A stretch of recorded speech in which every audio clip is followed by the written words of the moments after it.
Hello and very welcome back to our YouTube channel. आज हम लोग बात करेंगे जिसका हम लोग बहुत टाइम से इंतजार कर रहे थे कि एलटी ग्रेड का ऑफिशियल नोटिफिकेशन कब आएगा। तो हाँ जी, वो अब आ गया है, कोई देरी की बात नहीं है, हम सब कुछ डिस्कस करेंगे।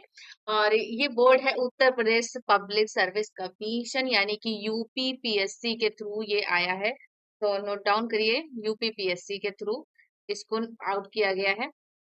और सबसे इम्पोर्टेंट चीज है कि इसकी जो एप्लीकेशन की डेट है वो 28 जुलाई से स्टार्ट है और 28 अगस्त जो है इसकी लास्ट डेट है। साथ ही साथ अगर आपके करेक्शन की बात किया जाए और फीस का लास्ट डेट है तो वो है 4 सितंबर। क्लियर? तो इन डेट्स को याद रखना है। चलिए देखते हैं क्या नोटिफिकेशन है में इम्पोर्टेंट है। तो इम्पोर्टेंट ये है कि सबसे पहले आपको ओटीआर रजिस्ट्रेशन करना है और वन टाइम रजिस्ट्रेशन जिसको बोलते हैं, इसके थ्रू आपकी जितनी भी इंफॉर्मेशन होगी वो इस वेबसाइट के पास चली जाएगी कि फ्यूचर में आप जो कुछ भी फॉर्म भरें तो बहुत ही अच्छी तरीके से ये जान पाए कि हाँ ये हमारे कैंडिडेट है ना। तो इस तरीके से आपको बार बार अपडेट नहीं करना पड़ेगा। तो ये है ओटीआर का सिस्टम। अब चलिए देखते हैं कि आगे क्या है इलिजिबिलिटी। तो सबसे पहले देख लेते हैं एप्लीकेशन फी क्या है सबकी। तो इसको थोड़ा जूम इन कर लेंगे। यस, हाँ, वो गाइस आप लोगों को दिख रहा हो। तो एप्लीकेशन फीस में देखेंगे कि किसकी क्या क्या एप्लीकेशन फीस है। तो अनरिजर्व्ड कैंडिडेट और ईडब्ल्यूएस वाले और अदर बैकवर्ड क्लास के लिए एग्जामिनेशन फीस है 100। Online processing fees ₹25। Total is equal to 125 fees है, यानी कि सबसे एग्जाम फीस में इंक्लूड है। साथ ही साथ ऑनलाइन प्रोसेसिंग फीस जो है ₹25 वो भी इंक्लूडेड है। शेड्यूल कास्ट के लिए एग्जाम फीस है 40 और ऑनलाइन है 25। टोटल इनको ₹65 पे करनी है जो शेड्यूल और ट्राइब्स हैं, है ना, उनको। पीडब्ल्यूडीएस कैंडिडेट यानी कि पर्सन विद डिसेबिलिटीज उनकी फीस है ₹25। एक्स सर्विसमैन जो है उनकी फीस है ₹65। नेक्स्ट पॉइंट है कि टोटल नंबर ऑफ वैकेंसीज कितनी है। तो इसमें मेल और फीमेल दो ब्रांचेस में आपको वैकेंसीज देखने को मिलेंगी। टोटल वैकेंसी है 7,466 और जिसमें से 4,860 जो नंबर्स हैं वैकेंसीज के पद के वो है किसके, मेल ब्रांच के, ठीक है। और फीमेल्स की हैं 2,525 फीमेल्स की वैकेंसीज है ना। अब आगे देखते हैं पे स्केल क्या है। तो यहाँ पे नॉन गजेटेड है और ये ग्रुप सी की पोस्ट है। पे स्केल है 44,900 से लेके 1,42,400 रुपए आपको मिलेंगे। ग्रेड पे 4600 है और लेवल 7 की ये जॉब है। क्लियर? तो अब हम देख लेते हैं जो पोस्ट है उसके लिए क्या एसेंशियल क्वालिफिकेशन होनी चाहिए। तो अगर आप असिस्टेंट टीचर मेल या फीमेल हिंदी के लिए अप्लाई करते हैं तो आप किसी भी यूनिवर्सिटी से जो गवर्नमेंट से एफिलिएटेड हो, यूजीसी से एफिलिएटेड हो, तो वहां से आपने हिंदी विषय में हिंदी एज अ सब्जेक्ट आपने ग्रेजुएशन किया हो। और साथ ही साथ आपको यहाँ पे एक चीज और होना चाहिए, साथ में आपको आपके पास बीएड होना चाहिए जो कि रिकॉग्नाइज होना चाहिए एनसीटी इंडिया से, ठीक है। और जो हमारे हिंदी के स्टूडेंट्स हैं उनके लिए इम्पोर्टेंट चीज ये है कि वो इंटरमीडिएट परीक्षा में यानी कि जब वो क्लास 12th में हो तो वहां पे उन्होंने संस्कृत को एज अ सब्जेक्ट पढ़ा हो या फिर उत्तर मध्यमा परीक्षा जो कि यूपी संस्कृत शिक्षा परिषद करवाती है उसको इन्होंने किया हो, तभी ये इलिजिबल होंगे। फिर से सुन लीजिए, जो हिंदी के स्टूडेंट हैं वो तीनों साल हिंदी पढ़ा हो ग्रेजुएशन में, साथ ही साथ उन्होंने सब्जेक्ट कॉम्बिनेशन के तौर पे इंटरमीडिएट में संस्कृत को पढ़े हो। उसके साथ ही साथ अगर आपके पास संस्कृत नहीं है तो आपने उत्तर मध्यमा परीक्षा जो कि यूपी संस्कृत शिक्षा परिषद करवाती है वहां से आपने किया हो। साथ ही साथ आपके पास बीएड डिग्री होनी चाहिए, बीएड डिग्री होल्डर हो आप जो कि एनसीटीई से वेरीफाइड हो, रिकॉग्नाइज्ड हो, ठीक है। ये क्लियर हो गया। अब जो इंग्लिश वाले स्टूडेंट्स हैं उनका हम देख लेते हैं। इन्होंने ग्रेजुएशन किया हो इंग्लिश लिटरेचर में, तीनों साल इन्होंने इंग्लिश लिटरेचर पढ़ा हो, साथ ही साथ इनके पास क्या है, बीएड होना चाहिए। इनको किसी सब्जेक्ट कॉम्बिनेशन की नीड नहीं है। और असिस्टेंट टीचर मेल फीमेल जो मैथ्स के हैं तो उनको ग्रेजुएशन डिग्री होनी चाहिए math as one subject from a university, ठीक है, तीनों साल इन्होंने मैथ्स पढ़ा हो और इनके पास बीएड डिग्री होनी चाहिए।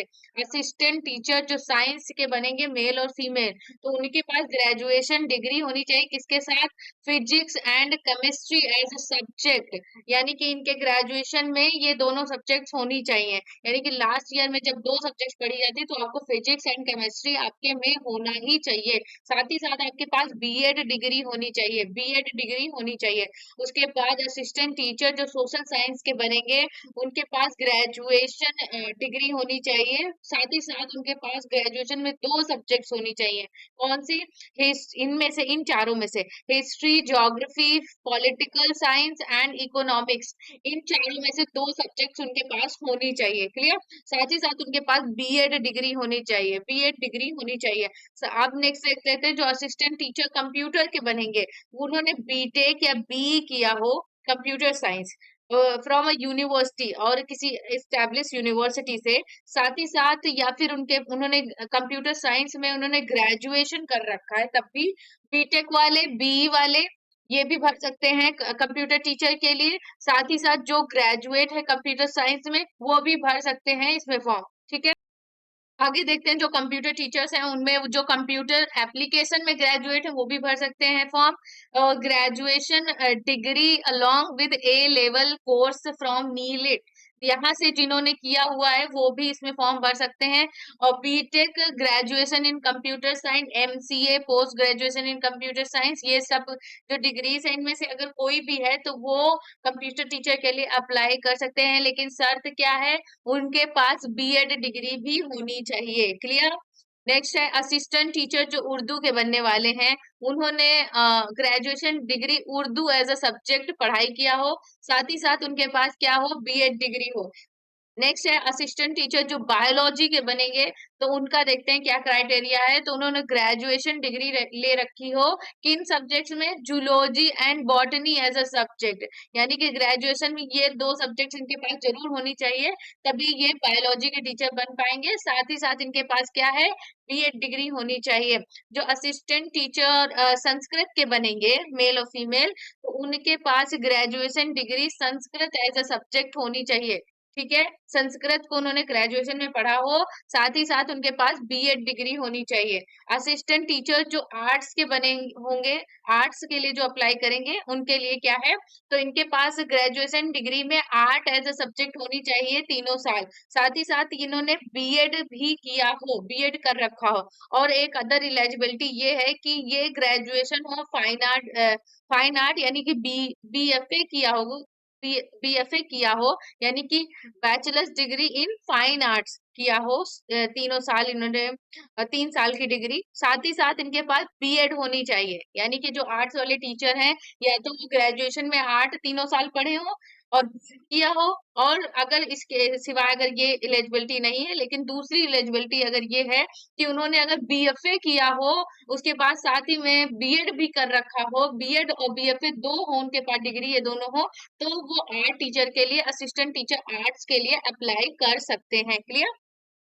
नेक्स्ट है जो असिस्टेंट टीचर, वो है म्यूजिक का, म्यूजिक के लिए अप्लाई करेंगे वो जो ग्रेजुएशन डिग्री में म्यूजिक के साथ जिन्होंने किया हो, साथ ही साथ उनके पास क्या हो, एक और एलिजिबिलिटी ये होनी चाहिए कि संगीत, मतलब अगर ये चीज है म्यूजिक के साथ उन्हें ग्रेजुएशन कर रखा, ओके, लेकिन अगर ये नहीं है तो दूसरा आपके पास ये होना चाहिए कि संगीत विशारद फ्रॉम भरत खंडे संगीत महाविद्यालय, या फिर संगीत प्रभाकर फ्रॉम प्रयाग संगीत समिति इलाहाबाद, और इसके साथ ही आपने मतलब ग्रेजुएशन यहाँ से किया हो इन दो में, या फिर आपने म्यूजिक पढ़ा हो ग्रेजुएशन में, साथ ही साथ ये जो यहाँ पे बताया गया यहाँ से आपने कोई डिग्री ले रखी है, और साथ ही साथ यहाँ पर आपको यहाँ पे बीएड डिग्री होनी चाहिए, बीएड सब में होना चाहिए। आपने आर्ट्स पढ़ा हो, म्यूजिक पढ़ा हो, कुछ भी हो, लेकिन आपके पास बीएड डिग्री होनी चाहिए। साथ ही साथ यहाँ पे एक नोट लिख के इन्होंने बताया कि no quality point shall be provided for Sangeet Visharad और संगीत प्रभाकर, यानी कि आपने इनसे किया है, इसका मतलब ये नहीं कि आपको कोई क्वालिटी पॉइंट्स यहाँ पे मिलेंगे, कुछ रिजर्वेशन मिलेगा, ऐसा कुछ भी नहीं है, ठीक है। अब असिस्टेंट टीचर जो कॉमर्स के बनेंगे उनको देख लेते हैं। इनके पास ग्रेजुएशन डिग्री होनी चाहिए कॉमर्स में, और साथ ही साथ इनके पास बीएड होना चाहिए। क्लियर।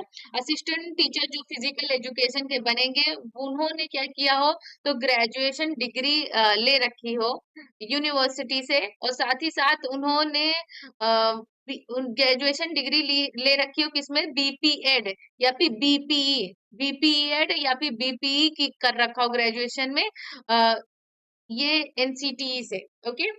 और नेक्स्ट है, हाँ, जो हमारे फिजिकल एजुकेशन के टीचर्स हैं उन्होंने ग्रेजुएशन कर रखा हो, साथ ही साथ उन्होंने जो एनसीटीई है वहां पे बीएड की जगह बीपीएड या फिर बीपीई कर रखा हो। अब होम साइंस के जो टीचर हैं, असिस्टेंट टीचर, उनको देख लेते हैं। इन्होंने ग्रेजुएशन में home science as a subject पढ़ा हो, साथ ही साथ इनके पास बीएड डिग्री हो। असिस्टेंट टीचर जो एग्रीकल्चर या फिर हॉर्टिकल्चर यानी कि कृषि के जो टीचर बनेंगे, उनके पास जो है एग्रीकल्चर या हॉर्टिकल्चर इन्होंने पढ़ा हो ग्रेजुएशन में, साथ ही साथ इनके पास बीएड डिग्री होनी चाहिए। क्लियर। अब हम देख लेते हैं कि जो हमारा एग्जाम पैटर्न है वो कैसा होगा। तो एग्जाम पैटर्न को समझ लेते हैं यहाँ। एग्जाम पैटर्न को यहाँ पे समझ लेते हैं। जो सहायक अध्यापक प्रशिक्षित स्नातक श्रेणी महिला पुरुष की जो परीक्षा योजना है, जो 2 चरणों में होने वाली है। प्रथम चरण है प्रारंभिक परीक्षा का, जिसमें सामान्य अध्ययन वैकल्पिक मुख्य विषय है। ठीक है। तो यहाँ पे सामान्य अध्ययन के जो है एमसीक्यूज आएंगे। प्रश्न पत्र एक इसको बोलते हैं, सामान्य परीक्षा इसको सामान्य परीक्षा जो होगी, प्रीलिम्स जिसको बोलेंगे, जिसमें प्रश्नों की संख्या जो है 150 होगी, जिसमें सामान्य अध्ययन के 30 प्रश्न होंगे, और जो मुख्य विषय होगा यानी कि आपका सब्जेक्टिव पेपर का, उसके 120 प्रश्न होंगे।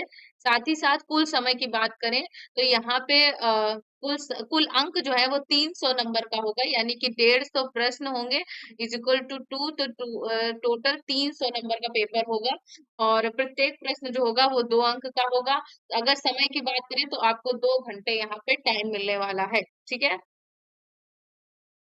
तो यहाँ पे साफ साफ लिखा है कि उपर्युक्त प्रथम चरण की वस्तुनिष्ठ प्रारंभिक परीक्षा जो कि एमसीक्यू पैटर्न पे होगी, उसमें उत्तीर्ण अभ्यर्थी ही मतलब द्वितीय चरण की मुख्य परीक्षा में शामिल होंगे। और यहाँ पे बताया गया है कि जो सोशल साइंस के जो टीचर बनेंगे उनके लिए क्या है, तो उनका जो सेक्शन आएगा सब्जेक्टिव पेपर का, तो उसमें मतलब ज्योग्राफी, हिस्ट्री, इकोनॉमिक्स, सिविक्स, और ये चार geography, history, economics and civics, ये 4 सब्जेक्ट आएंगी। और ये 60 क्वेश्चन इन ईच, यानी कि इसमें 60 क्वेश्चन आएंगे। और कैंडिडेट को क्या करना है, इनमें से 2 सेक्शन को चूज करना है। ठीक है। यानी कि जो सोशल साइंस के टीचर बनेंगे वो यहाँ पे फर्स्ट पेपर में इन चारों सब्जेक्ट में से जो भी सब्जेक्ट चाहे वो चूज कर सकते हैं। क्लियर। नेक्स्ट हम देखते हैं जो द्वितीय चरण होगा मुख्य परीक्षा का, उसमें जो वैकल्पिक मुख्य विषय होंगे उसके प्रश्न आएंगे, यानी कि जो हमारा मेन सब्जेक्टिव पेपर है, जैसे कि मैं इंग्लिश की हूँ तो मेरे में इंग्लिश आएगा, जो हिंदी के हैं उनका हिंदी का पेपर होगा, साथ में वो संस्कृत का कॉम्बिनेशन होगा, तो वो वैसा कुछ होगा। ये ऐसा है। और जो सोशल साइंस के होंगे उनका सोशल साइंस का पेपर होगा, मैथ्स के होंगे मैथ्स का होगा। तो यहाँ पे देखते हैं परीक्षा किस तरीके से होगी। तो इसमें प्रश्न पत्र जो होगा वो एक होगा, जिसमें टोटल जो संख्या होगी प्रश्नों की वो 20 होगी, जिसमें से 10 क्वेश्चन जो होंगे वो होंगे आपके लघु उत्तरीय प्रश्न। खंड आ जो है उसमें 10 प्रश्न होंगे, लघु उत्तरीय प्रश्न होंगे, जिनके उत्तरों की सीमा 125 शब्दों में होगी। यहाँ जो है प्रत्येक प्रश्न जो है वो 8 अंक का होगा। और जो दूसरा खंड होगा, खंड बा, उसमें 10 प्रश्न होंगे, वो दीर्घ उत्तरीय प्रश्न यानी कि लॉन्ग आंसर टाइप होंगे, जिनके उत्तरों की सीमा 200 शब्द होगी। और यहाँ प्रत्येक जो प्रश्न है वो 12 अंक का होगा। तो जैसा कि यहाँ पे आपको पता है कि लघु उत्तरीय प्रश्न हो गए टोटल 80 नंबर के, और साथ ही साथ जो लॉन्ग आंसर टाइप के हैं वो होंगे 120 नंबर के, यानी कि प्रत्येक प्रश्न 12 नंबर का, और इसमें प्रत्येक प्रश्न 8 नंबर का होगा। तो सब कुछ आपको लिखना है। तो जो भी बच्चे लिख लिख के अपने नोट्स बनाए हैं तो उनके लिए बहुत अच्छी बात है, आप प्रीलिम्स को निकालिए और आपका जो मेंस है वो तो आपका निकल ही जाएगा। तो इस तरीके से ये कुछ हमारे पैटर्न था, इसको समझिएगा ध्यान से। तो इस तरीके से हमने बहुत अच्छी तरीके से इस नोटिफिकेशन से जो भी हमारे मतलब की चीजें थी वो हमने बहुत अच्छी तरीके से डिस्कस कर लिया है। सो होप गाइस आपके सारे डाउट्स क्लियर होंगे कि पेपर का पैटर्न कैसा है, सबको बहुत ज्यादा डाउट था, तो यहाँ से सबका डाउट क्लियर हो जाता है। अब हम लोग तैयारी पे जुट जाते हैं और तैयारी अच्छे से करते हैं। नेक्स्ट जो वीडियो होगा आप जिस भी सब्जेक्ट का सिलेबस चाहें उसका मैं बता सकती हूँ, लेकिन सबसे पहले जो सिलेबस मैं डिस्कस करूंगी वो होगा इंग्लिश लिटरेचर का syllabus. So thanks for watching, मिलते हैं नेक्स्ट वीडियो में, बाय बाय।